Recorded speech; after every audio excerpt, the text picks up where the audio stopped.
Hello and welcome to another edition of Sri's Sunday New York Times Read Along.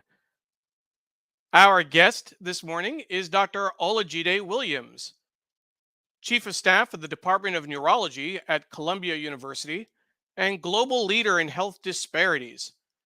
He's also the founder and board chair of Hip Hop Public Health. We'll learn more about the great work they do in just a few minutes.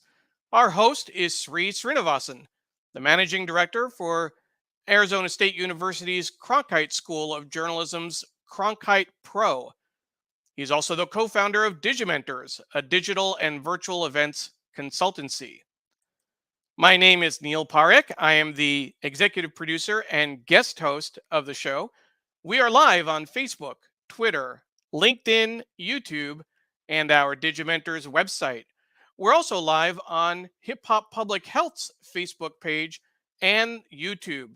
Thank you very much for joining us today. Please like, please comment, please share. Let us know where you're watching from. Tag your friends. You won't want to miss this show. Hip Hop Public Health is doing some incredible work, getting public health messages to youth in particular, with working with some hip hop icons. So let's take a moment and look at what a little bit of a preview of what's to come in today's show. Our guest on this week's edition of Sri's Sunday New York Times Read Along is Dr. Olajide Williams, founder and board chair of Hip Hop Public Health, an internationally recognized nonprofit that works with iconic hip hop influencers like founding artist Dougie Fresh, Chuck D Darryl DMC McDaniels, and Ashanti, using music, art, culture, and science to create memorable content wrapped in hip hop to inspire, educate, and engage young people and ultimately save lives. Dr. Williams is the Chief of Staff of the Department of Neurology, a tenured professor, and Associate Dean of Community Research and Engagement at Columbia University's Medical School. He is also a co-chair of Columbia University's Medical Campus Anti-Racism Task Force. Known as the Hip Hop Doc, Dr. Williams is a board member of the Partnership for a Healthier America, where he helps guide health equity-related activities. Michelle Obama is the honorary chair. He is also an expert on COVID-19 vaccine acceptance in communities of color and COVID-related health disparities, helping Hip Hop Public Health develop a rap and reggaeton vaccine literacy series, Community Immunity. Sri Srinivasan is our host. I am the executive producer and occasional guest host, Neil Parekh. Paula Kiger helps produce the show, engaging with the audience on Facebook and LinkedIn.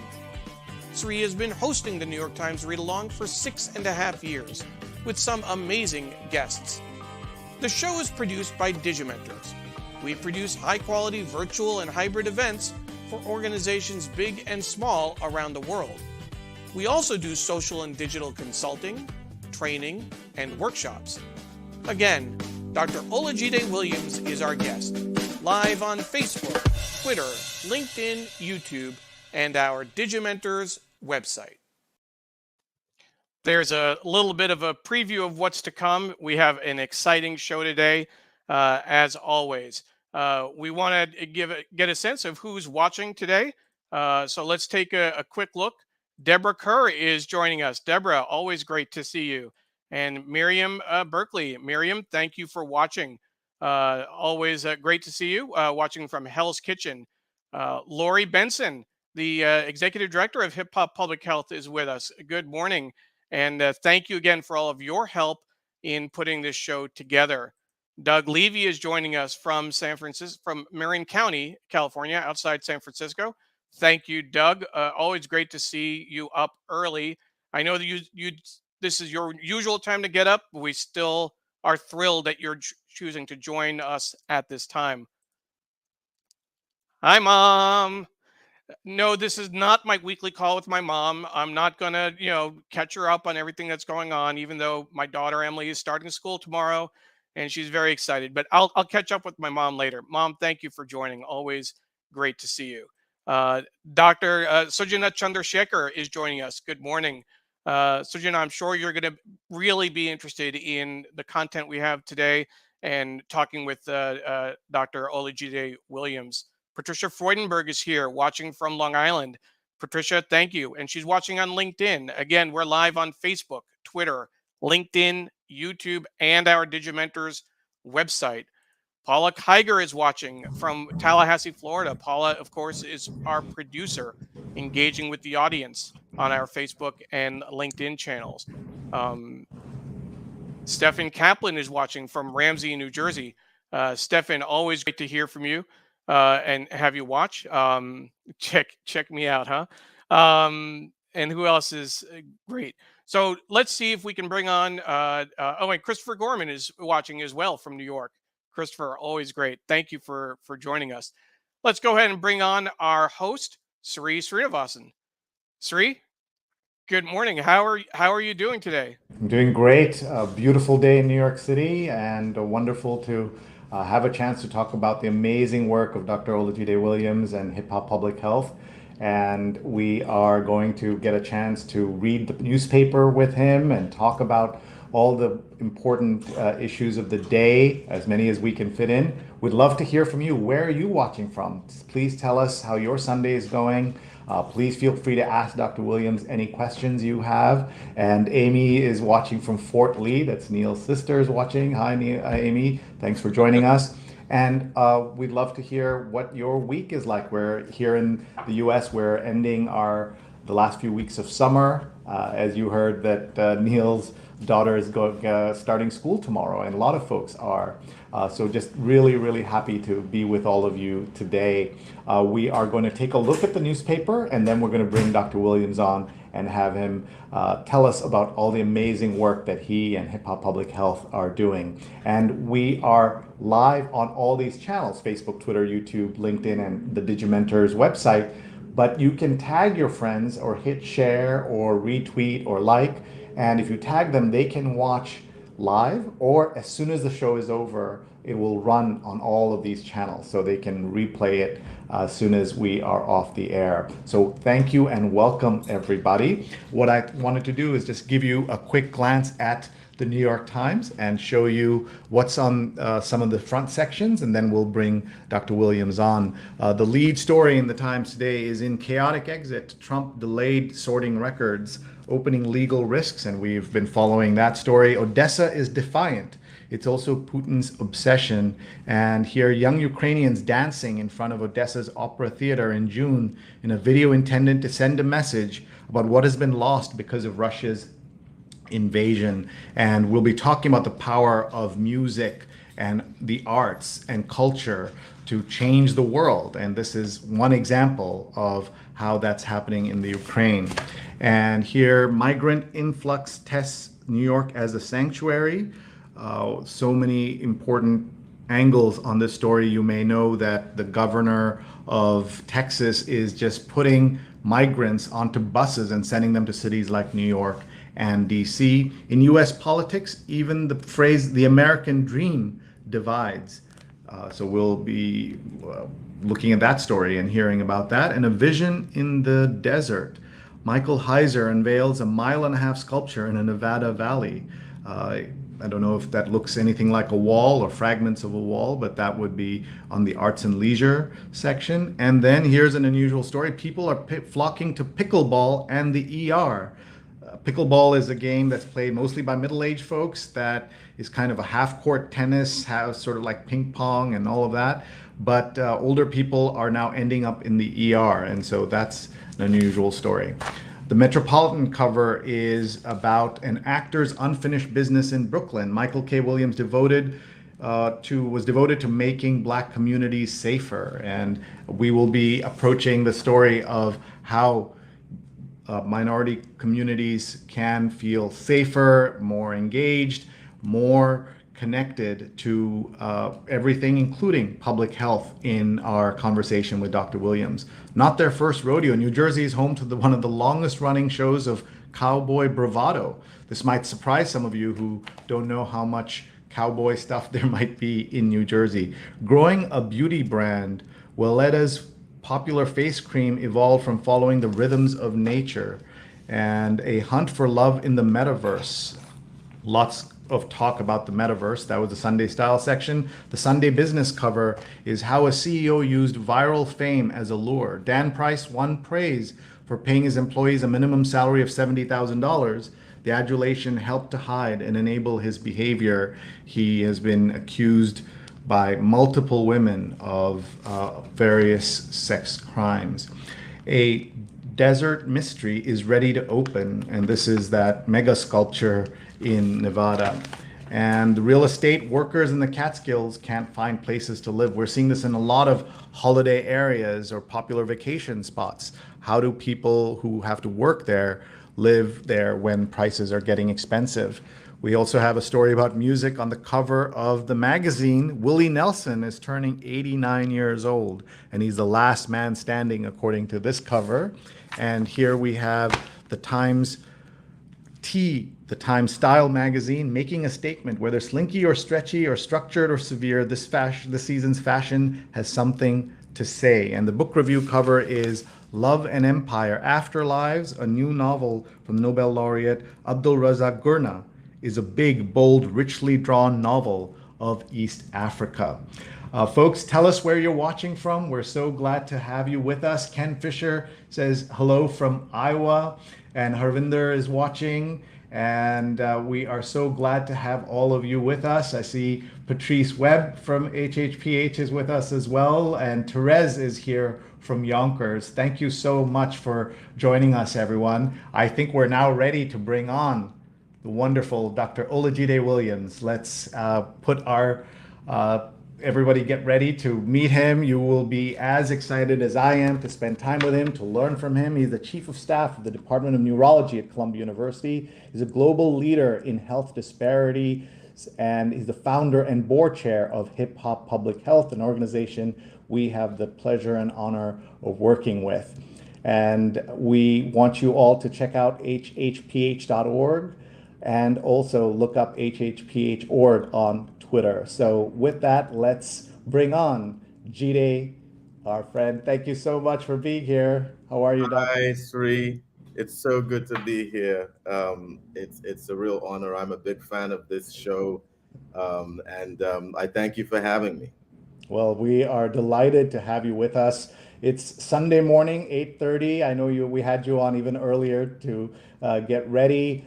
Tell us how you're doing and how's your usual Sunday?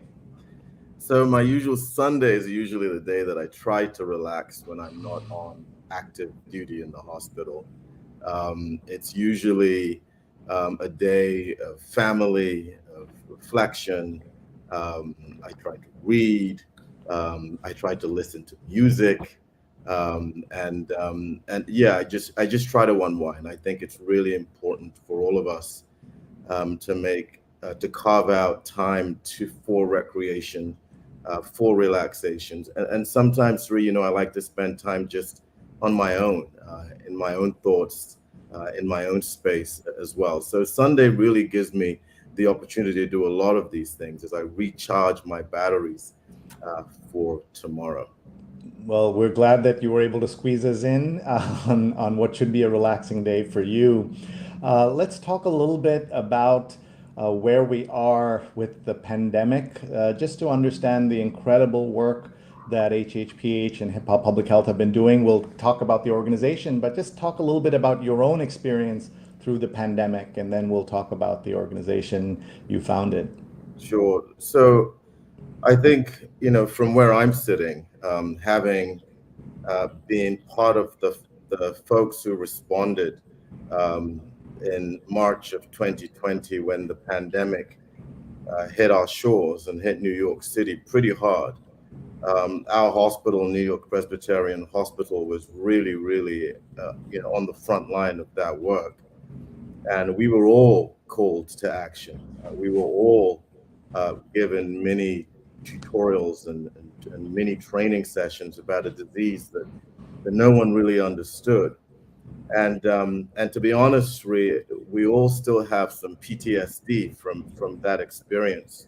Um, and that I think is a whole nother conversation of that will probably be more of a therapy session for me, because it was a highly difficult, challenging experience for any physician in that moment. And so, with that perspective, with that background, with that context in mind, for me, we are in a much, much better place. Um, you know, our hospitals are no longer overflowing with COVID-19 patients. Our ICUs are no longer struggling, with with the capacity of our ventilation and ventilator ability capabilities and capacities.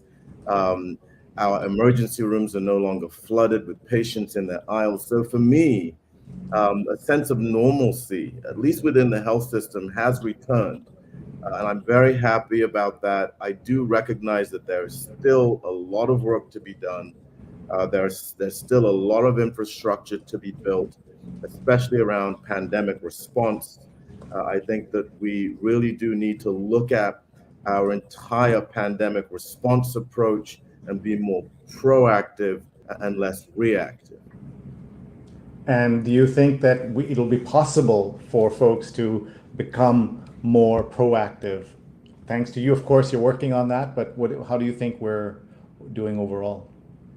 I think we're getting better, but I have to say, my optimism is tempered by my experiences, and now we see new threats, for example, like the MPX virus, the monkeypox virus, and I'm still concerned about our ability to deal with these new threats from a public health perspective. So, while I think that we're still processing the lessons and our experiences, I am still concerned about our preparedness for future pandemics. A word about monkeypox. People are, of course, getting worried about it. What can you tell us that people should know? Well, I think that it's important to realize first and foremost that this is a disease that's contracted through skin-to-skin contact. It's not infectious in the same way COVID was infectious and aerosolized and airborne, and able to spread and diffuse through our societies at catastrophic rates. Monkeypox requires more direct, sustained contact, skin to skin with another individual. So I do not expect monkeypox to be the rampaging bonfire that COVID was. I'm hopeful that it can be contained, but again, we still see the struggle with vaccines, availability, and some of the issues that we saw during the early pandemic. But I want the public to be reassured that these are very different viruses with very different infectious rates, and I think we should all remain calm, because I do feel that we will get a handle on monkeypox and prevent a catastrophe. There are so many devastating aspects of the pandemic when you look back on the last two and a half years. But one of them is definitely how communities of color were so badly ravaged by the pandemic. Can you talk about that? And that'll be a good lead-in to the work of HHPH. Yeah, thanks for that question. That's really what I'm most passionate about, are these communities that have been ravaged. But they haven't only been ravaged by the pandemic, Sri. They've been ravaged since these communities arrived on our shores in chains, and in the underbelly of slave ships. And so we can trace what's going on today to those slave codes, which morphed into black codes, which morphed into Jim Crow laws, which morphed into the current structural bias, implicit and explicit, that we continue to see in our communities. And as a result of these biases, communities of color have continued to be marginalized, disenfranchised, and it's within that milieu that disease and chronic diseases are born and are baked and are entrenched and become almost atmospheric within these communities. And so I think that is the context within which the communities to which I belong continue to be ravaged by whatever virus has been sneezed into society. Yeah, we're looking at some of the comments. People are jumping in. Patricia says, thank you, Dr. Olajide, for your frontline services, especially during this time. She's grateful, and it seems like healthcare is now a top priority. We hope that that will continue to be the case. And Dr. Sujana Chandrasekhar, host of She's on Call, says, yes, 100%. This began in 1619, not in 2020. And that's an important perspective. We have folks watching from all over the world. Audrey is watching from Lansing, Michigan, and Eve from Charlotte, North Carolina, Harvinder from Chandigarh in India. And you can see there's global story that we've just all lived through. Just shows us how we're all connected. And when I talk to people about the work that you do and Hip Hop Public Health, they think this was something that was put together during the pandemic. And it certainly wasn't. And you've been working on these issues long before 2019. Yes, Dougie Fresh and I started Hip Hop Public Health in 2005. Amazing. And I was still just a junior faculty member at Columbia at the time. This was something that Doug and I both really believed in.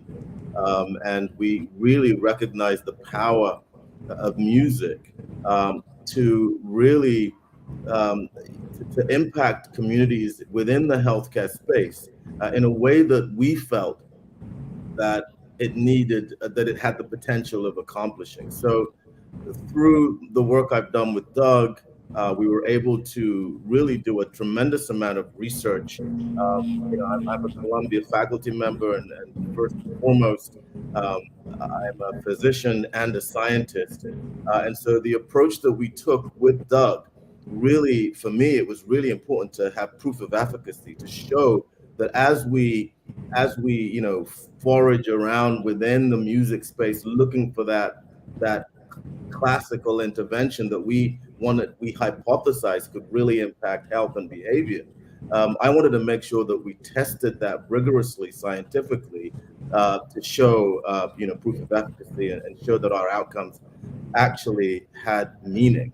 And so Doug and I began this journey. Doug was wonderful in terms of his ability not only to contribute his talent, but also to recruit others into the Hip Hop Public Health family. Others like Chuck D, others like DMC from Run DMC, others like Ashanti, and others like Cheryl Salt James from Salt and Pepper, who's our most recent recruit. So Doug was able to work to pull together a coalition of incredible artists to help us on the entertainment side of our approach, because our approach really hovers around three pillars. The first is the artistic pillar, through which music and entertainment is leveraged. The second is the cultural pillar, which we believe is critically important for acceptance and connection to our communities. And the third is the scientific pillar, which is the proof of efficacy, which are the best practices, the studies that we do, whether qualitative or quantitative, the type of trials that we design, like our hybrid effectiveness implementation designs, the scientific piece coming together with our cultural piece and our artistic piece to really have an impact across all the major levels of behavioral influence. And those levels not just lie at the individual level, Sri, they also involve our interpersonal, the interpersonal level, which is our relationships with families and our closest friends and networks. It also involves the institutional level, the places we work, the places we go to school, the colleges, the churches, those institutions that shape our lives. And it also involves the community norms within which we exist. And obviously, as we began this conversation, it involves our policymakers and our ability to really influence our policymakers so that we have equitable policies that are fair and just. Well, one of the questions that everybody will have is that connection between hip hop and public health. And let's start at that beginning. How did you connect with Dougie Fresh? Well, this is an interesting story, Sri, and it was really serendipitous. So I am a hip hop junkie. It's one of the few things that I am addicted to in life, besides my kids and my family, of course. But I am a hip hop junkie, and I've been listening to the folks that I am now working with since I was a young teenager when hip hop was born. And so for me, it's almost surreal that I grew up listening to the music of Chuck D and Public Enemy and Doug and Run DMC, and these were my icons, Sri, when I was growing up. When I was in dark places, I would put on Grandmaster Flash and the Furious Five. I would put on, Rebel Without a Pause by Chuck, and these are the folks that I'm now working with. So in my main life as a physician, I was running the electrophysiology lab at Harlem Hospital. Harlem Hospital is on 135th Street and Lenox Avenue. It's bang in the middle of Harlem, which is the mecca of African American culture. And I was running the electrophysiology lab. I was the electromyographer for the Harlem community. And this is just one of these tests that involves putting needles in patients and giving them small electric shocks. And so there was a gentleman in my waiting room, and he was sitting in my waiting room, and he was rapping and beatboxing at the same time outside my waiting room. And so as I was walking, towards the waiting room, I saw him alone in the waiting room, really absorbed and immersed in beatboxing and rapping. And so I said good morning, and I shook his hand, and I asked him, are you a famous rapper? You have incredible skills.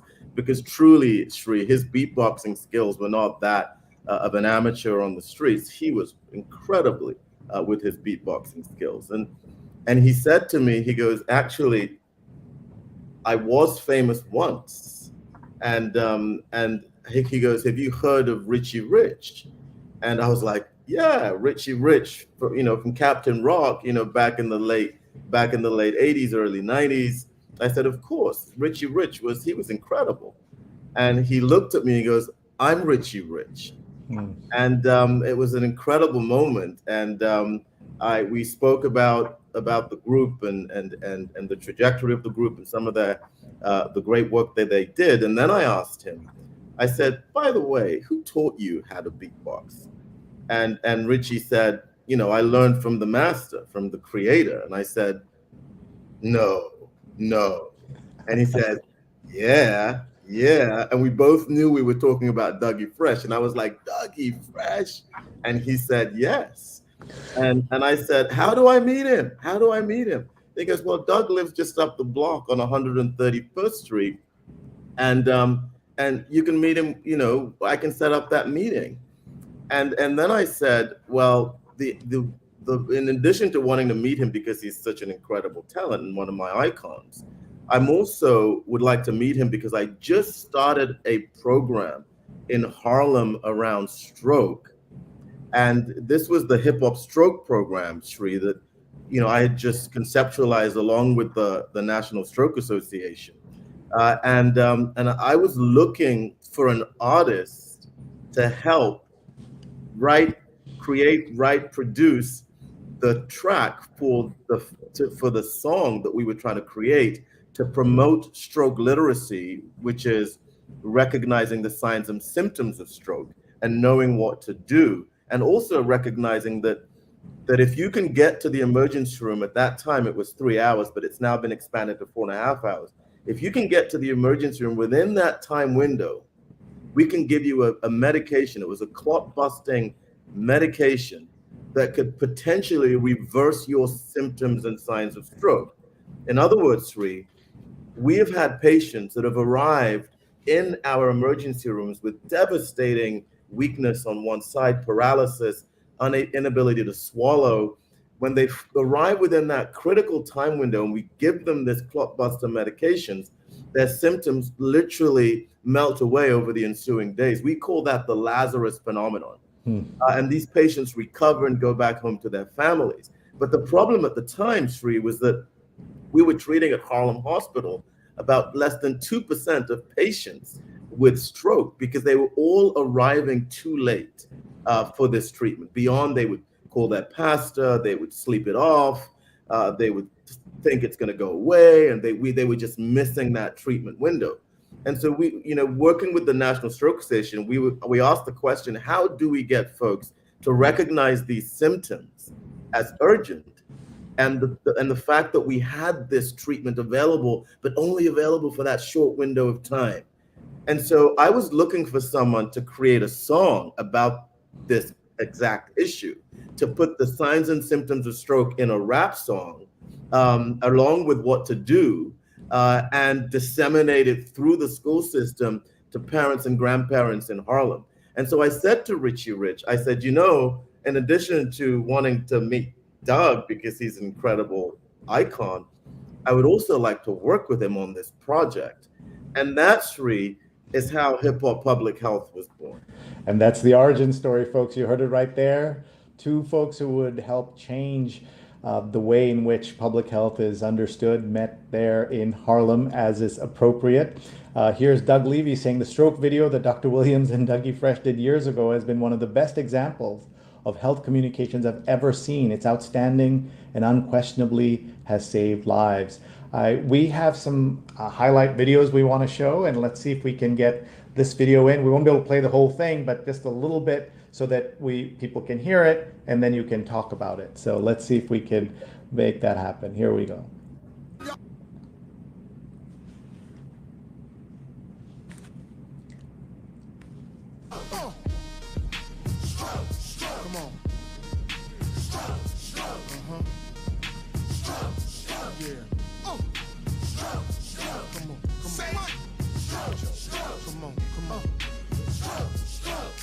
Let me tell you something. Everywhere I look, they be doing it stroke. Uptown in Harlem, they be doing it stroke. Statue of Liberty, they be doing it stroke. Kids, come join me and let's do it stroke. Come on. Stroke, stroke. Put your hands out. Stroke, stroke. Stroke. So let's have you talk a little bit about this, please. Sure. So this was really a video called Stroke Ain't No Joke. And the goal was to accomplish two things. One is get folks to recognize the symptom of stroke, especially kids, because our proximal targets were children, and our distal targets was their parents and grandparents. The concept was, could we use children, make them stroke literate, and empower them to teach their parents and grandparents those signs and symptoms of stroke, so that the parents and grandparents become stroke literate. The reason why we wanted to go through this approach was because the parents and grandparents of these children are incredibly at high risk for stroke because of the structural racism that we alluded to earlier, and the diseases that accrue in an environment that's that's really suffered at the hands of the system. But how do we reach parents and grandparents, right? And the way we reach parents and grandparents has always been a difficult thing for public health interventionalists. And the reason why is because parents, especially parents and grandparents, folks between the ages of just out of college or just out of high school and retirement, within these communities, these are the folks who are struggling. They're hustling. They're trying to make a living. They're trying to put food on the table. They're really, really struggling to survive and thrive. And these are the folks that really put health at the lowest priority on their list, because there's so many other pressing biological sustenance needs. And so it's been traditionally very difficult for public health to reach these folks within these communities. And so we hypothesized that children can reach their parents. I have children, Sri, you have children. We're all familiar with homework assignments during a certain age when we would come back exhausted from work and be, Daddy, I need your help with my homework. And so we hypothesized by embedding some of these public health strategies and messages and knowledge and learnings into those homework activities, that we could educate parents and also grandparents who sometimes are the primary caregivers of these children.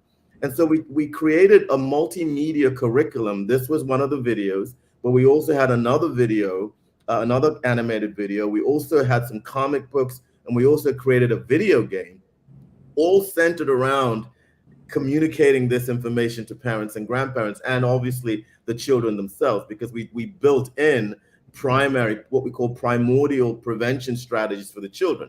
In other words, smoking modules, healthy eating modules, healthy lifestyle modules. So the kids were also benefiting from those primordial prevention approaches, in addition to serving as conduits of stroke knowledge into their homes. And so we got the trial funded. We randomized about 3,000 plus children to receive the intervention versus an attentional control. And we were funded by the NIH to do this study. We recruited over 1,000 parents were recruited into the trial, and we published in a major stroke journal, actually. And what we found, Sri, was that yes, our hypothesis was correct. That children not only could learn these lifestyle habits and behaviors in their own lives and implement them, but they could also serve as conduits to their parents and their grandparents. And we had a number of children who were calling 911, recognizing symptoms in their grandparents and their parents, which to me is just the greatest form of heroism, to want for a young 9-year-old to recognize stroke in his or her parent or grandparent and call 911, get that individual to the hospital to receive the thrombolytic, the clot buster treatment on time. Imagine that heroism. We had a number of children doing this. And we also had parents also calling 911 and recognizing these symptoms who wouldn't otherwise have recognized the symptoms. And so we published our reports. And Doug and I, when we spoke about this, we said, you know what? This is not about stroke. This is a model that we can apply to almost any public health issue that we're confronted with. And that is how the organization began to evolve. I'm so glad to hear that story, for everyone to understand that. Here's Miriam saying your creation of the stroke video was a stroke of genius. And Dr. Sujana Chandrasekhar says, stroke care is truly miraculous now. It is amazing how you merged outreach music and enabled people to manage their own health. You're absolutely right, Sujana. Thank you. There's a good opportunity for us to do a little bit of teaching ourselves and reminding folks, FAST, which we saw multiple times in that video, face, arms, speech, and time. If you can give us the very quick signs for folks to know, if they haven't watched the hip hop video yet, they can learn from you. Sure. So the F is, the FAST acronym is really demonstrate the signs and symptoms of stroke. So the F is for the face. The face droops down on one side, could be a sign and symptom of a stroke. The A is for the arm. If your arm drifts down, or if you're just unable to lift up your arm because it's weak, that could be a sign of stroke. And when you try to raise both arms, but one so lift both arms up, and if you can't raise both arms, and one is weak or paralyzed, then that's a sign of stroke. If one just drifts down, that could be a sign of stroke. And it could be the leg as well, trying to lift up both legs, and one is difficult. And then S is for speech. If your speech is slurred, if it's garbled, if it's nonsensical and incoherent, that could be a sign of stroke. And T is an action item, which it stands for time, which means it's time to call 911. And also you want folks to note the time, because you said it's all about a window of time. Right now it's 4.5 hours. It's critically important to know when the symptoms began, ballpark, when the symptoms begin, because the clock starts to tick from the moment of the first symptom.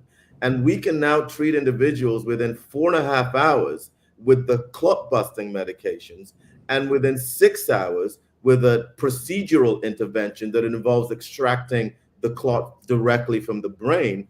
And in a very small subset of patients, we can even extend that out to 24 hours. But that is a very small subset of patients using some sophisticated imaging techniques to identify that small set of patients. But one of the overarching themes across all of these opportunities is the fact that time is brain.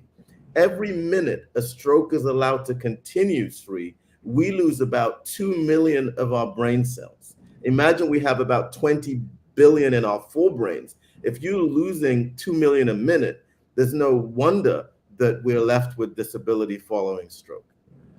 Thank you for everyone who's reacting to this. Here's Dr. Lippy Roy says, kudos, Dr. Williams. Direct community outreach, especially those disproportionately impacted by heart disease and stroke, can be life-saving. Great example of intersectional partnership, medicine, music, entertainment, etc. And Pradnya Haldipur, who has been a guest on the show in the past, is watching, and she says she's heading over to LinkedIn to share with her medical networks. And she's also doing this. She's tagging folks. All you have to do is tag a friend who can watch now or later, and that will be a really good thing that you can do right now. So let's fast forward a little bit to the work of Hip Hop Public Health. We're going to show the website and then show some highlights. And here it is. We are Hip Hop Public Health, building health equity through the transformative power of music, art, culture, and science. So talk a little bit about the work you do, and we'd love everyone to go to hhph.org. You can support their work by spreading the word. You can make a donation. This is such important, timely work that they're doing. So, Sri, music for me is a bridge between health education and our streets, and I'm talking about the inner city streets. To me, music really has untapped potential. If you think about music, if you think about the effect of music on your own emotions, when you're listening to a song, how it makes you feel, how certain songs can soothe you, certain songs can inspire you. Just think of the Rocky III anthem when you're going for a run in Central Park, or how a certain song can even make you cry. You know, music has incredibly powerful effect on our affects, which is our emotions. But what people don't also know, but they know but don't know, is that music is also an incredible learning tool. Think about how we learn our ABCs. We learn it through song, right? Think about music memory, how you remember exactly what you were doing, but when you heard a particular song within the context of love, right? So think about the power music has over our memories, the power music has over our learning. We now know from a neuroscience perspective that music augments learning, music augments memory, augments retention, in addition to its benefits on emotional arousement or emotional depression. And so music, it has this untapped cognitive power, in our opinion.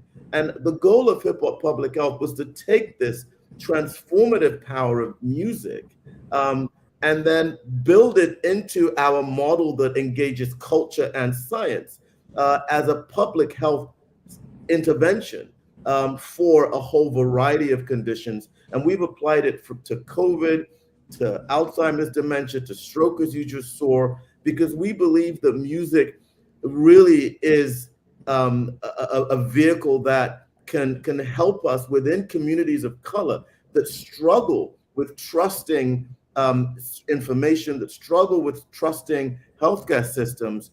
They love music and they love certain artists. Certain artists have credibility. You know, I've always said whenever I give talks, Sri, that credibility is the cornerstone of persuasion. And who better to persuade individuals than people that they find credible. And a lot of young people in our communities, hip hop is a credible part of their life. It's a culture. It's the place that they seek solace and comfort. It's a place that inspires and engages. And to take that hip hop culture across all of its 5 pillars, by the way, hip hop is just not music. Hip hop has 5 pillars. To take the culture of hip hop and weave it into public health interventions, we have shown proof of concept with our stroke program that we have shown that this has incredible ability to influence the learning, the health knowledge and health learnings in these communities, but also, Sri, that learning translates into behavior change within these communities. And so that is how Hip Hop Public Health was born. That is what we have been doing. We've been using the transformative power of music around issues relevant to health equity, using children as the primary conduits into their homes and effecting change from the ground up. Amazing. We're looking at the website. Here's the section on what we do, and we'll also see the team that you have put together. So talk about the folks there. We see you and Dougie Fresh. Talk about Lori. Oh my God! So Lori is she's the CEO of Hip Hop Public Health and a tremendous public health leader in her own right. I have to tell you this story about how I met Lori because I think it's so serendipitous. My life, Sri, has been blessed with so much serendipity. I met Lori on NPR. I was invited to talk about the crisis of childhood obesity on NPR, and Lori happened to have also been invited to talk because at the time she was running the Office of School Wellness at the Department of Education. And so she was representing the local government, and I was really representing the work that we had been doing in the space at Hip Hop Public Health. So that's how Lori and I met. We met at NPR live on a show. And then I remember saying to myself, I have to meet this woman. And so I sent her an email and I asked her for an appointment to meet with her. So I went down to DOE, to her office. We had a wonderful meeting, and since then we became she became a thought leader, an advisor to Hip Hop Public Health for many years, and then when the opportunity came for her to lead Hip Hop Public Health as CEO, I remember having a very roundabout conversation with her that was designed to get her to say, I'm interested in this position. Fortunately, she did say she was interested in the position, and Lori was hired. And since she came on board, Sri, we've had tremendous growth, both from a partnership perspective, from an infrastructural perspective, but also from an impact perspective. And she's running an incredible team of folks at our office downtown on Wall Street. Fantastic, and she's an awesome person to work with, so we know she's watching. Hi, Lori, and thank you for making sure we were able to get Dr. Williams on our show. Ron Thomas is watching from the JFK tarmac waiting for landing gate. He usually lives in Dubai, and he is a fantastic person and someone who's doing really important cross-cultural work, cross-continental work. Folks, this is our conversation with Jide Williams, Dr. Jide Williams, who is the founder of Hip Hop Public Health. And we've been talking to him about various aspects of the current crisis and where we go from here. And we're going to now show you some highlights of the work that Hip Hop Public Health is doing after Neil reads a couple of comments, and then we're going to get to the newspaper. There were just a couple of comments, Sri, that I want to make sure we brought in. We're not getting people's names and pictures, so I did a little research. Patrice Webb from Hip Hop Public Health is watching, and she was just adding that music is the great unifier. It's an authentic exchange between hearts and minds. So thank you, Patrice, for watching and all of your support in helping pull this show together. I also want to bring in a comment from our very good friend, Sonny Slaughter. Jide, you talked about how the health disparities that we're seeing now is the legacy of slavery going back to 1619. Sonny Slaughter was our guest on a very special edition of the New York Times Read Along, where we looked at the 1619 Project when it first came out from Nicole Hannah-Jones. She actually says she'd like to see the American Public Health Association Black Caucus of Health Workers collaborate with HHPH. She's a member there. So I'd love to be able to put the two of you together after this show. And speaking of collaboration, Pradnya Haldapur, another friend of the show and a former guest, wants to talk about health equity and climate change. So we're seeing that this conversation is, just sowing the seeds for a lot of great work out there. So thank you. very much.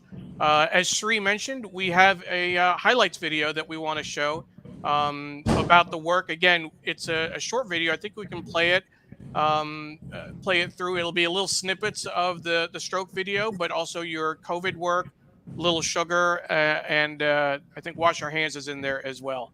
Let's check it out. Don't sound right, then he's doing the show. Sway when he walks, then he's doing the show. Slur when he's talk, then he's doing the show.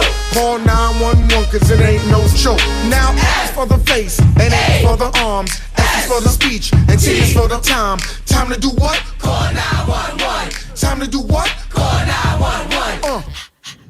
Let's talk about salt, baby. Let's talk about MSG. Let's talk about all the good things and the bad things that we eat. Let's talk about salt. Let's talk about salt. Let's talk about salt. Let's talk about salt. I got the vaccine, you got the vaccine, they got the vaccine, we got the vaccine. We can get back to normal, let me inform you, let's all get the vaccine. It's about community immunity, I'm talking unity for you and me. If Doc says it's good, then trust me, it's good. Now let's all get the vaccine. Wash your hands, everybody, and everybody, wash your hands. 20 seconds Come on, more. wash your hands, everybody, and everybody, wash your hands. 20 My people seconds more. uptown, wash your hands. My people downtown, wash your hands. 20 People seconds from the more. East Coast, wash your hands. People from the West Coast, wash your hands. I suggest you talk to your family, your inner circle, and screaming and proactive, and it won't hurt you. We all want to live our lives the best we could be. Go check your colon. Peace, I'm Chuck D. Save lives, and peep the deeper meaning. Stand up to cancer and get a screening. Save lives, take control of your health. Get knowledge for yourself, and it's the real wealth. I've been hiding in the shadows from the kids and all the babies. It's amazing, they go crazy, and the kids will always crave me. In the salad dressing, ice cream, and the muffins too. You can choose any topping, and I'm there for you. Get your burgers and fries from Burgerland. I'm the villain that's hiding in the soda can. Hide and seek, he's the fool, I made a fool of you. It's true, I'm very proud of what I do to you. I got 99 names and Little Sugar's just one. What a range. And Jide, I think there are other videos that you star in as well that didn't make it into the highlight reel. We need to talk to whoever put that together. Well, I think whoever put that together is fantastic. I applaud you because the videos with me rapping are very embarrassing. So John and Lori and Patrice followed your wishes on that when they put that together, I'm sure. Here's Dr. Lippy Roy saying, watching with tremendous amazement from Manhattan, which is lovely thought from Dr. Roy. So folks, please check out hhph.org. They are doing amazing work, and you can support them by spreading the word, making a donation, thinking about partnerships, and they have a gala coming up in October. Doc, you want to talk about that? Yes. So every year we try to celebrate those who have really supported our work. And this year we have a gala on the 25th of October. Our entire artist advisory board will be there. Dougie Fresh, Chuck D, DMC from Run DMC, Ashanti, Salt from Salt and Pepper. We'll also have some of our incredible kids ambassadors, and they're celebrating with us. And the idea of the gala is not only to showcase some of our new work and some of our up and coming new work, and we have some incredible things to reveal at the gala, work that we will be unveiling going forward, but also to celebrate what we have gone through as a team, as a group, as a country, as a people, and the small role that we have tried to play on this journey. So the gala is going to be at the Harvard Club. The Harvard Club is the home of our gala, and please join us. Go to our website, hhph.org, and buy tickets, buy tables, support our work, join us. It really is a one-of-a-kind public health gala. We will have a fire chat with our artists at the gala as well. We'll talk about issues around health equity, around mental health, which we know is really our new focus going forward, given the times that we live in. So please support us. Please join us if you can. It promises to be really an incredible celebration. Some of the biggest names in hip hop will be there. So folks, please tell your friends. You can go to just hhph.org and there's a gala button right there. And that's in October in New York City. So we've been talking about the work that you've been doing. We'll come back to that in a few minutes after we look at the New York Times. Folks, this is the New York Times Read Along. Every Sunday at 8:30 a.m. Eastern, we have a terrific guest, as we do today with Dr. Williams. We talk about the news and the newspaper, and it's a chance to focus on what's happening in our world. And Dr. Jide will read along with us. He'll comment on things that he finds interesting. So let's look at the lead story in the Times today. Is about in chaotic exit, Trump delayed sorting records. And we're seeing the impact of that story and the FBI raid of Mar-a-Lago. And this story, Dr. Williams, I really want to hear your thoughts on how in Odessa, in Ukraine, young Ukrainians are using dance and music to send a message about what has been lost because of Russia's invasion. Yeah, no, it's anytime I hear about the war, any war, anywhere in the world, Sri, I always think about the children.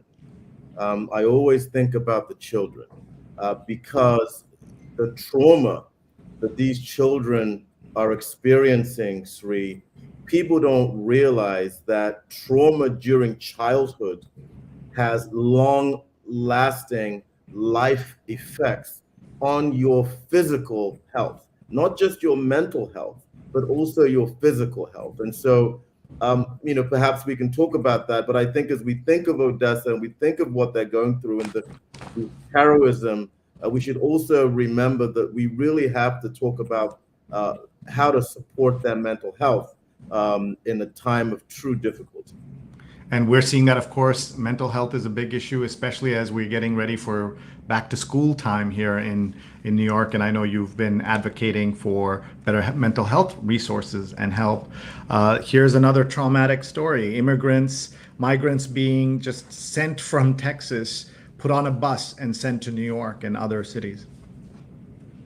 Yeah, again, this again, for me, with all of this politics that goes on, Sri, we always tend to forget the stories, the human stories that embedded within this politics and these migrants and their stories and the journey of fleeing, dangerous situations and situations of desperation, and then being put into this political quagmire.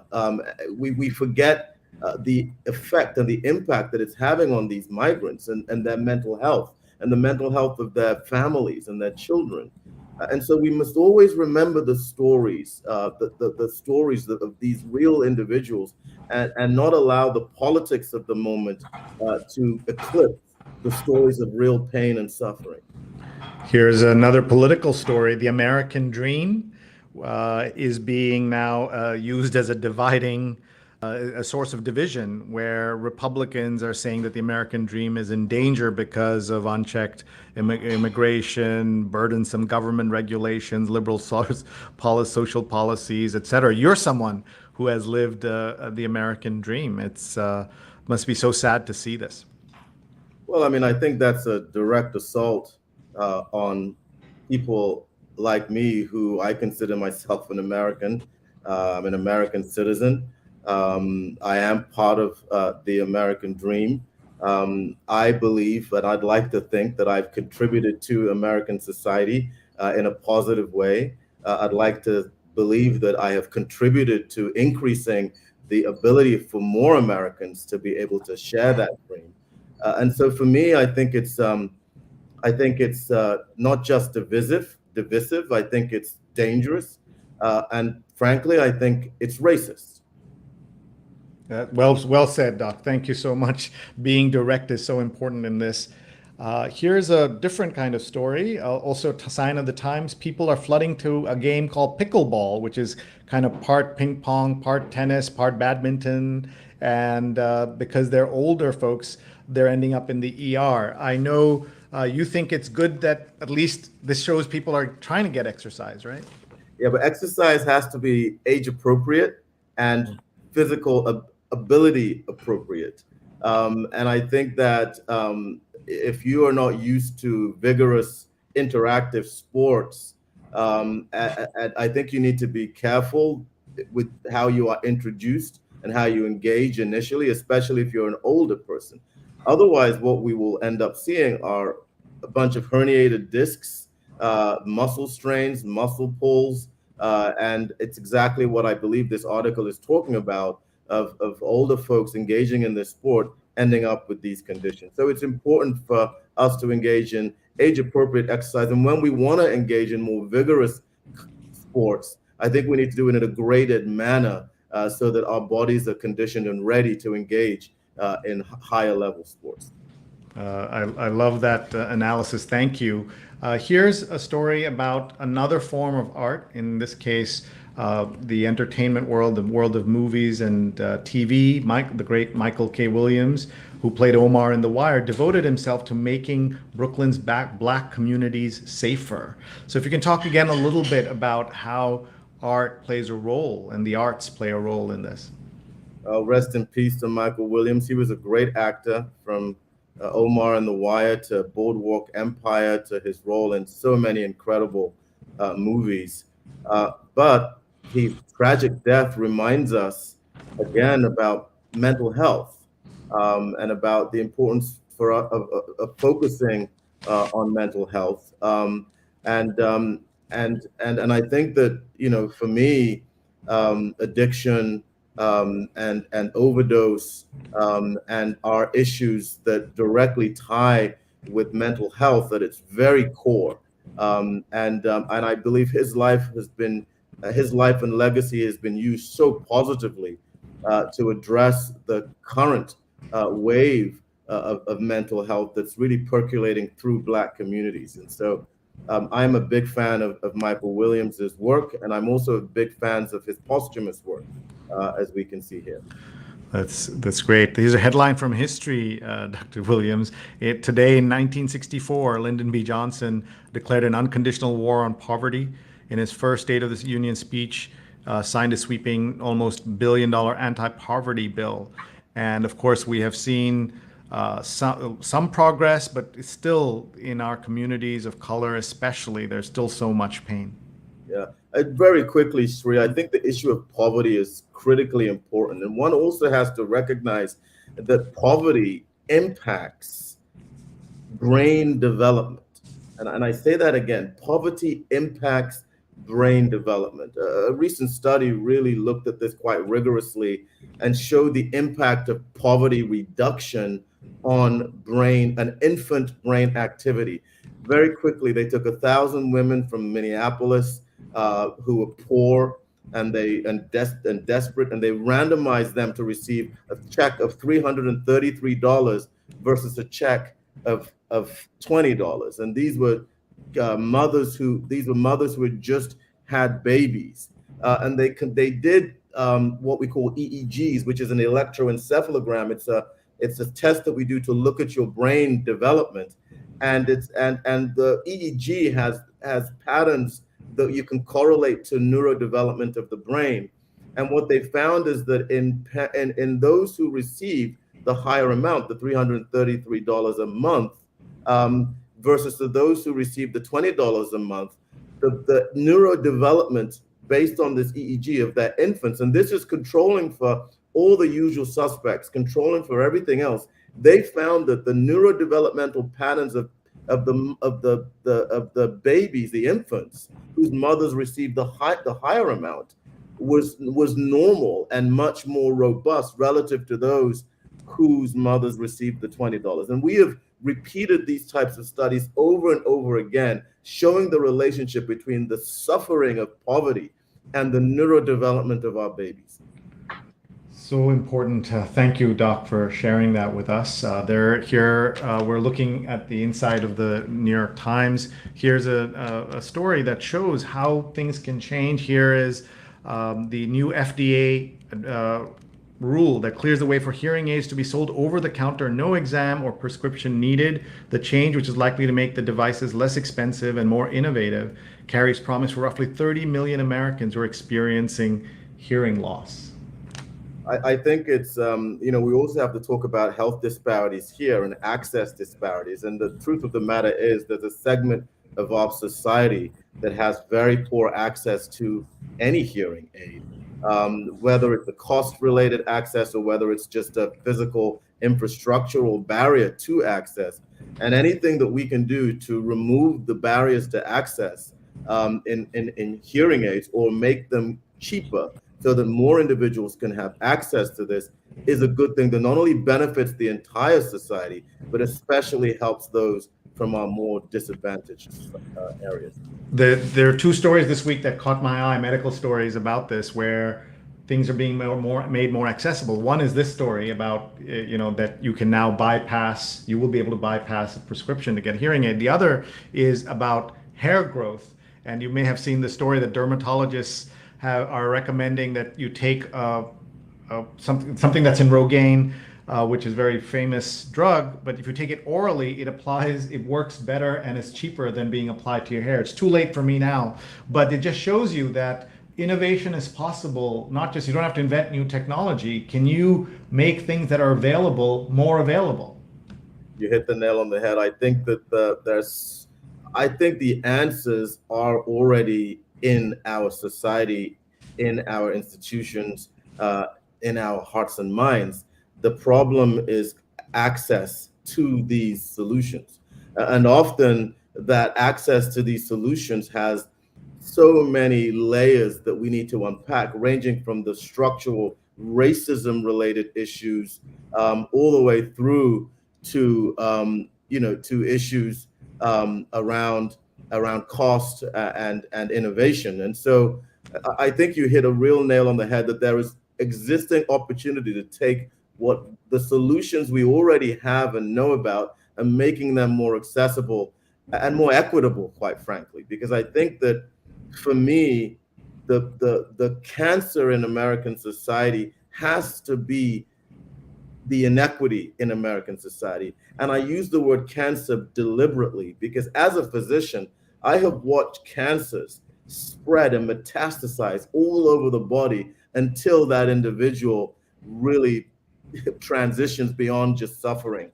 And I know from the history books that the greatest societies aren't defeated by external forces often, they implode from within. And cancer is what makes the human body implode from within. And I truly believe that unless we address the cancer of inequity in our American society, it will metastasize to all types of areas and places and spaces beyond the ability for us to treat and eradicate it. And we are running an existential risk of imploding from within. Dr. Sujana Chandrasekhar says, yay, FDA, but I strongly recommend ENT exam and proper hearing test. Remember, Medicaid covers hearing aids still. So it shows you the value of having, of course, professionals check your hearing. Folks, this is our conversation with Dr. Olajide Williams. Jide Williams, he is the founder of Hip Hop Public Health, hhph.org. Check out their amazing work. We're reading the newspaper with him, and here I saw how a sleep scientist prepares for sleep. Among the things she does, keeps her space cool, clean, and comfortable. She keeps her phone away from the bed. She removes the dog from the bedroom. She makes sleep a priority. She knows what works for and against her sleep. She says working late, for example, is something that she does. What do you do, Doc, to try to get your proper rest? So I don't know when you sleep, by the way. I don't know if I'm going to share a secret with you, Sri. Yeah. So the question I always get is, Jide, do you sleep? How do you sleep? Yeah. You're doing all of these things. How do you sleep? And when I respond, people are always shocked. The truth of the matter is, Sri, I sleep 7 to 8 hours every single night. And I still do all the things that I do. And the reason why is because I make it a priority to prioritize sleep. A lot of people don't know that sleep is not only the cousin of death, and I mean lack of sleep is the cousin of death, but it also good, healthy sleep hygiene promotes life. And we know from studies, numerous studies, that people who are getting less than 6 hours of sleep, and again, this is just the studies, not me judging or criticizing anyone, but people who get less than 6 hours of sleep are at higher odds of getting heart disease and stroke. And so sleep hygiene is critically important, and getting 7 to 8, however difficult and complicated your life is, will prolong your life. And so, as I always say to folks, if I can do it, then we can all do it, because sleep is a life-sustaining, life-promoting activity, and it's free.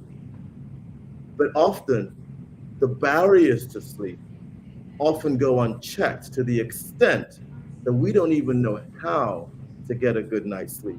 And that's where the health professionals come in, because if you do have trouble sleeping, there are what we call sleep experts now. It's a whole specialty of medicine that has blossomed over the last couple of decades. Sleep experts, please seek one out, because sleep is critically important to your well-being and joy. I think you're making a lot of people jealous because you're able to do all of this and get your sleep. And Neil says, dang, I need to get more sleep, more consistent sleep. And Diana says, prioritizing sleep is so important. I never valued it till lately. I'm working on getting more than 5 hours now. I'm a poor example, but working on it. Doug says, I am happy if I sleep 4 hours. Even if I try to sleep longer, it rarely happens. Though I still say that I sleep so much better than when I've been to the gym or otherwise active during the day. So I'm glad we were able to discuss sleep in there as well. Folks, we're just looking at headlines in the newspaper. We won't have time to get into all these stories. More agony for survivor as India lets rapists go. Fatal shooting of prominent wildlife defender may signal an escalation. Concerns that crime syndicates may be growing more brazen. And this is about South Africa. And Orban, scourge of liberals, faces a new foe, economics. That's about what's happening in Hungary. A story on Mexico about the forced disappearance of 43 students. Just how do you deal with the news? And some of it is so disheartening and upsetting. How do you deal with it, Doc? That's a great question. And this is some of the things that affect people's ability to get a good night's sleep.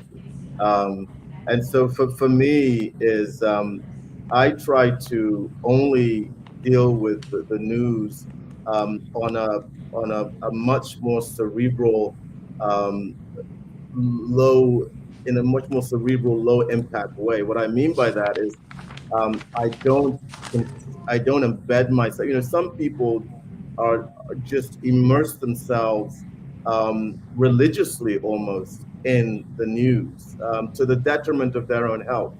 And we all have to recognize that things affect us, and we assimilate things sometimes unconsciously, sometimes subconsciously, and they affect us and they spill over into our ability to sleep.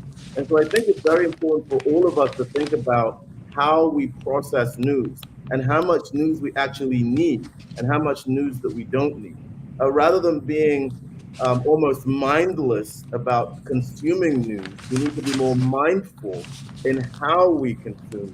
And I think mindfulness news consumption is an important, is an important thing that I think we all need to engage in to preserve our mental health. Thank you, Doc. So important.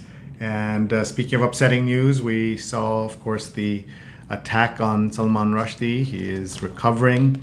Voicing Rushdi's words to defend free speech and hope for his recovery. This was a protest in New York, a vigil support of Salman Rushdie.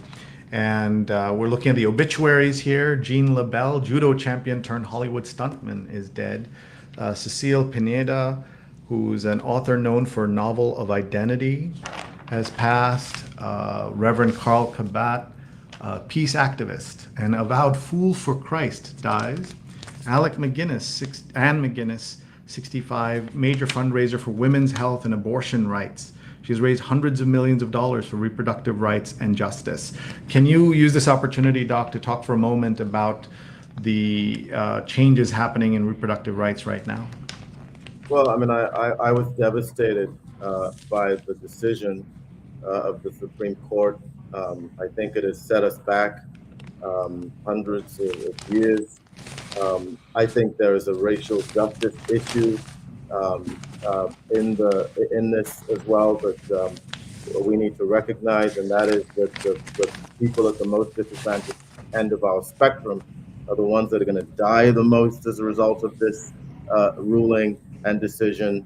And so I think it's a dangerous precedent for the healthcare system.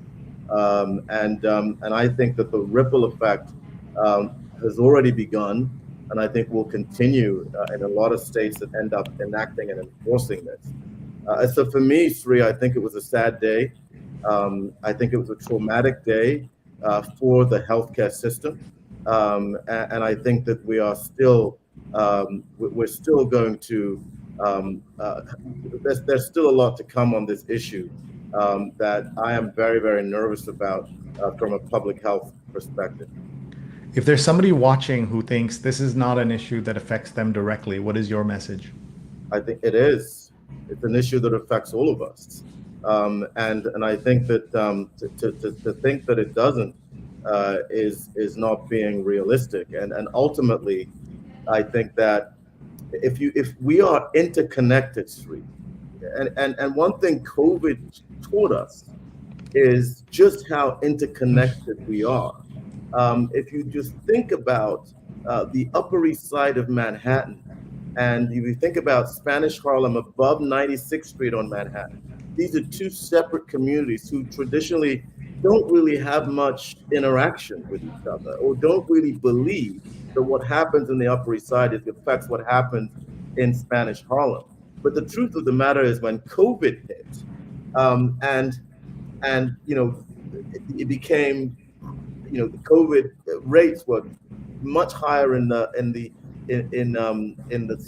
Spanish Harlem above 96th Street. It threatened what was going on in their neighbor, the Upper East Side, and we see this across all of these types of issues, where we falsely believe that we are isolated in the bubble that's not going to be penetrable. But the reality is that we are much more interconnected than we realize across the entire spectrum of these types of issues. And I think the same will apply in this case. When we start to see the impact in our communities directly traceable to this issue, we will realize that its impact ripples beyond the walls of the shores of the individuals we think are going to be the most impacted. It's going to affect all of us. Thank you, Doc. We're racing through the paper here because our conversation is so interesting. We won't get to all the sections in the paper. Here's Therese Steiner says, thank you for channeling the power of music to raise awareness of critical health issues and the structural racism impacting access to health care in and for communities of color. And folks, check out the work that his organization, hhph.org, Hip Hop Public Health, is doing to learn more about this. Here's a story from the cover of the Sunday Business, how a CEO used viral fame as a lure. He's somebody who advocated, Dan Price advocated, he's an obscure company, advocated for a $70,000 minimum salary for everyone in his company, became really famous, but then used that fame to assault and attack women. He was trying to do something good, right? Like to help improve equity within his company, but then fell into this situation, which he's responsible for, of course. The Sunday New York Times opinion cover is all about fun. What is it? Can I have it? Will we ever have it again? What do you do for fun when you spend so much of your day dealing with such difficult issues? It's a great question. I think that one of the things I always tell my children is that happiness and joy really doesn't come from the things that we have, the things that we own, our status, our position in life, that it comes from something far deeper. The relationships we have with ourselves and the relationship we have with others. But the relationship has to begin with ourselves and then the relationship with others. And I think that if you realize just how much joy you can derive from your internal relationships, as well as your relationship with your friends and your family, that's really where the joy and the happiness, it's really in those relationships with ourselves and with our loved ones. And as long as we harness those relationships and honor those relationships and uplift those relationships, I think we'll all find the type of joy and peace and fun that the article is talking about. Thank you, Doc. Just some examples. Here is the founder of Natural Pursuits, a queer nudist community in Brooklyn, and then kind of the opposite of that, people all dressed up with armor for costume gladiators practicing fencing in Central Park. If you get the wrong invitation and you go to the other place and you're wearing the wrong attire, you could get in trouble. So this is, here's also an unusual headline: "If only my girls knew the joy of a landline." Now, we have kids who are of the same age group. Are there things that you try to explain to your kids and they just don't get? Well, honestly, I don't get half of the world that my kids live in. I just go with it, Sri. I just go with it. But I do discuss the mental health effects of social media with them. I do talk about, obsessiveness and social media addiction and its effect on anxiety levels. And we have those conversations, but they are really growing up in a different world. And I think that the rules and the norms of that world is very different to what we've grown up in. And I think over time, we will reach, hopefully, some sense of balance that works for their own thriving and their own success. Thank you, Doc. We're looking at the social cues column by Philip Gallanz. It's a etiquette column, and he's been writing it for 14 years. There's an article in the paper interviewing him about his 14 years writing this. So we're going to do something fun here. I'm just going to read a question here, and there's no right or wrong answer. I just want to hear your thoughts. So it says, "A colleague from 3 jobs ago is visiting my town next month. She wants to get together. I don't. There's nothing wrong with her. I just don't care for her. I'm tempted to ignore her email, but I know she'll follow up. I don't want to be rude, but I also don't want to travel for an hour after work to meet her, chit chat for 2 hours, spend $40 on dinner, then travel home again. What would you do?" Well, usually my answer is I'm protected by my profession, and a doctor always a doctor's busy life and patient schedule is always a wonderful excuse in these situations that doesn't harm or hurt the feelings of the other person. Yeah, the rest of us don't have that. Yeah, so here's Philip's answer. "Try not to make a federal case of this. It's just a friendly invitation. Respond, I hope you have a great trip, but your travel dates don't work for me. The end." So that's a really good way to respond to that. And here we're seeing, in one of the great things that has changed over time, as we look at the wedding section, how many people of color are there, how many same-sex marriages are in this, and same-sex weddings. It's just great to see how things change, even as we talk about things not changing. So we just have a few more minutes left. I just wanted to look at the book section and say, do you have time to read? Not only do I have time to read, I'm actually writing my own memoir right now. So yes, I do enjoy reading, and I do enjoy writing. I've always written throughout my life, and I've always really enjoyed literature. I like getting lost. You asked earlier what I do for fun, and for me, reading and getting lost in these beautiful, imaginative worlds is a great outlet for me. Yeah, and the cover of the book review is "Love and Empire: Afterlives," the new novel from the Nobel laureate Abdul Razak Gurna is a big, bold, richly drawn novel of East Africa. And speaking of the continent, we should give people a little bit of your backstory if we can. I know it's a rich and deep story, but let's get the short version. So I was born in Lagos, Nigeria. And actually, my father delivered me in my mother's Volkswagen Beetle because I decided on Christmas Eve that it was time to announce myself. So I popped out as she was parking the car in the garage of our home in Lagos, and my father ran to the scene. Thank God he's a doctor. He actually trained at St. Mary's Hospital in England and Johns Hopkins here in the United States. So he was able to deliver me, but when I listened to the stories, it was pure pandemonium and panic. And he didn't believe that he could deliver me at the time. So, and then I spent my first 9 years in Nigeria. And then I was sent to boarding school in England. And I was in boarding school from the age of 9 to the age of 19 when I returned to Nigeria for medical school. From medical school in Nigeria, I went back to England. I was in England for about a year or so. I call that a transitional year to the United States. And then I moved to the United States and I moved to, I actually got a job at Harlem Hospital where I began my career as a physician. I did practice after I graduated for a couple of years in Nigeria before I moved to England and then to New York. And then I basically came straight from my residency here at Harlem Hospital. And then I did my internship at Harlem and did my residency at Columbia University. I was retained on the faculty at Columbia University, where I've been ever since.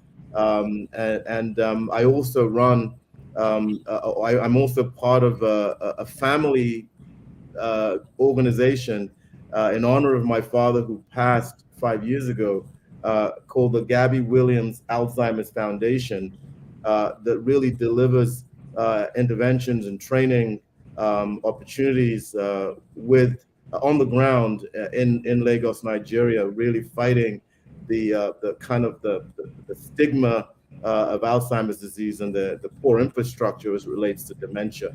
And so I still go back and forth between here in Nigeria, and I also still have presence in England because a lot of my family members, some of them are in England, some of them in Nigeria, and so I still go back and forth between the three continents. I kind of feel like a third culture child, Sri. I feel part Nigerian, part English, and part American.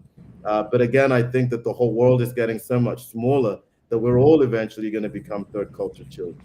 I love that. The last story we're going to look at is a cover of the New York Times Magazine is about Willie Nelson turning 89 years old. And I was curious about how you think that music of all kinds can be helpful in the kind of work you're doing. I think Patrice summed it up. I really do. I think music is the great unifier. Before language, there was music. Even in Hollywood, before words on the screen, there was music on the screen. And so music is the great unifier. I think it can heal. I think it can transform. I think it can edify. I think it's transcendent. And I think that the future must include our attention to these beautiful and scientifically powerful attributes of music. And that was Patrice's comment that got that started. So thank you very much.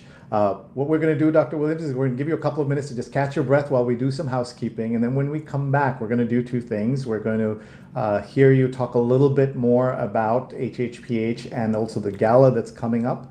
And we also want to ask you for a pro tip for writers and journalists who are covering medical issues or health issues. What is something that you want every journalist and every writer to know? I think that will help a lot of folks. So we'll give you a moment, and Neil's going to come back and say hi. Hi, Neil. Sri. What a great episode. I learned so much from Dr. Jide Williams. I hope everyone will check out the work that they're doing at hhph.org.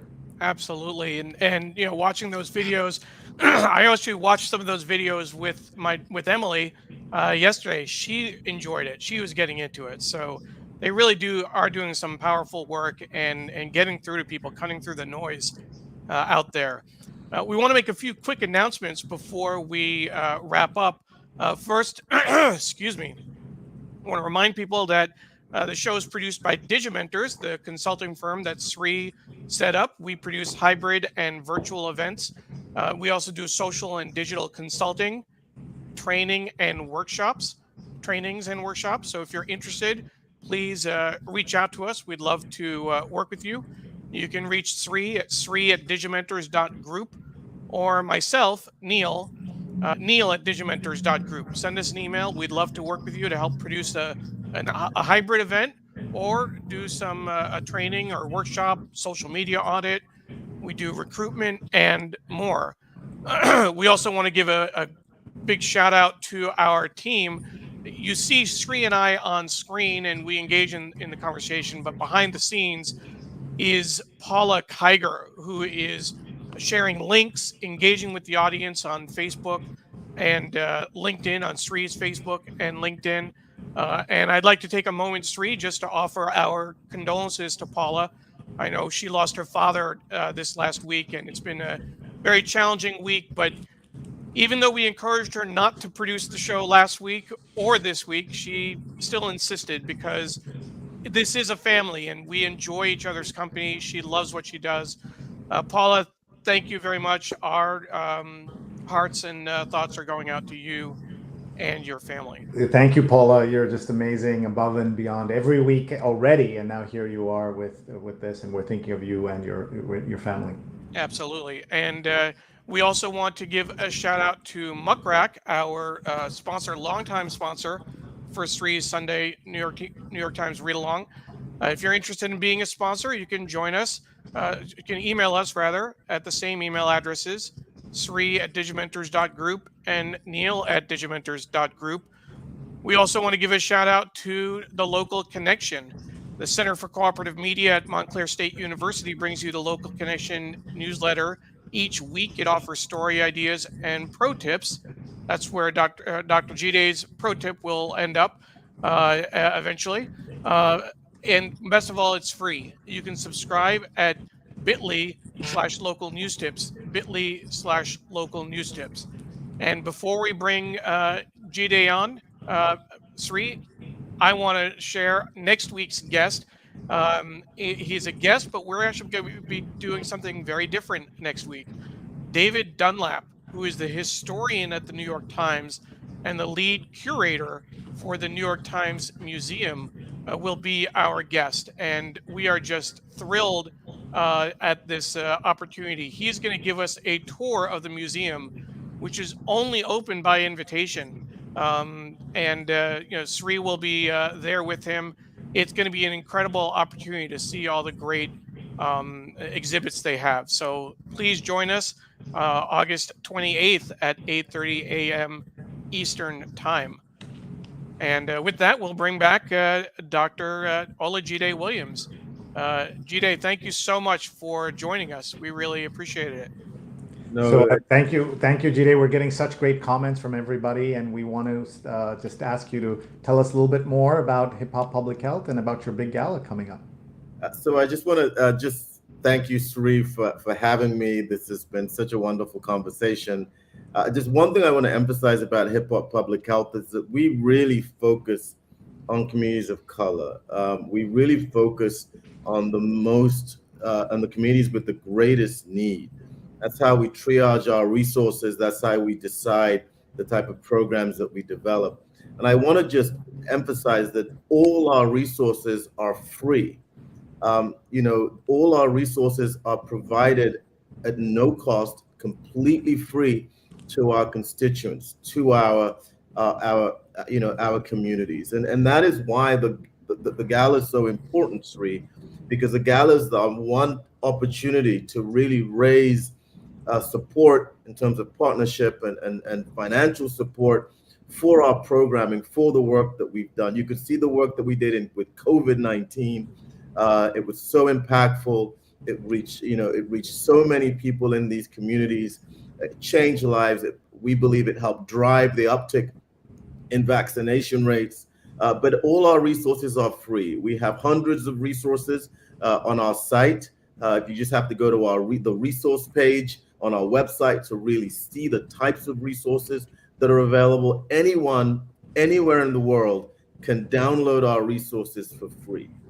We are true believers in equity, and we are true believers in removing any barrier to inequity, and we begin with ourselves. And so please help us. Please support us. We would love to have you in person at the gala, but if not, we would love for you to support the type of work that we do so that we can expand and scale our impact. And Sri, what else did you want me to mention? Well, just want to just look at all these stars that are going to be there. I think this is fantastic. Yes, yes, and they're our family, Sri, as you know. These folks they're not in it for the money. They're not in it because we're paying them. They're in it because they believe in our mission, and they believe that music and entertainment can help and advance our public health goals within our communities of color. Look at these names: Dougie Fresh, Ashanti, Chuck D Darryl, DMC McDaniels from Run DMC, and Cheryl Salt James from Salt and Pepper. What a great lineup it will be. Last thought before we let you go: anything that you would love, you wish that every journalist who is covering public health, covering the crises around us knew? So the only thing I would say is, first of all, to thank all the journalists who have covered the story objectively, to thank all the journalists who have stayed away from, propagating misinformation and disinformation, those who have stood the ground and stood with us physicians, stood with us doctors on the front line to promote the truth. Thank you for your work and for your support. I just want my advice to the journalists, however, are beware of data without context. Data without context is something that we unconsciously do. Even within my own medical profession, I'm on a crusade to reduce data without context. The reason why is that when we present data without context, an example is Black people have the highest crime rate in the country. Black people have the highest incarceration rates in the country. Black people have the highest rates of cancer, the highest rates of stroke, the highest rates of diabetes, the highest rates of, all you see after some time is Black people, Black people, Black people. And you are reinforcing the unconscious bias in society by not providing context. And that is one of the ways that the unconscious bias has been, promoted unconsciously by constantly presenting data without context. So I am beseeching our journalists to please contextualize the data you present to the public. There is a reason why incarceration rates are highest among Black people. There is a reason why Black people have the highest rates of obesity or diabetes or hypertension. And that reason often harkens back to structural racism and the conditions in which Black people find themselves in this country. And so please avoid spreading data without context. So well put. Thank you, Doc. Something that we hope all journalists will take to heart. We will spread this message. Folks, our guest has been Dr. Olajide Williams, who's the founder of Hip Hop Public Health and a professor of medicine and a doctor and physician at Columbia University. Thank you for your time. Eve says such an interesting discussion, and we're getting great feedback from folks who can watch this. Folks, if you just tag a friend right now, tell them to watch it. It'll rerun immediately on Twitter, Facebook, YouTube, LinkedIn, and on digimentors.group. And with that, we'll give you your Sunday back. And thank you very much. And everyone, check out hhph.org. Thanks, Reed. Thank you. Bye-bye. And have a wonderful day, and good luck with everything you're doing. Bye-bye.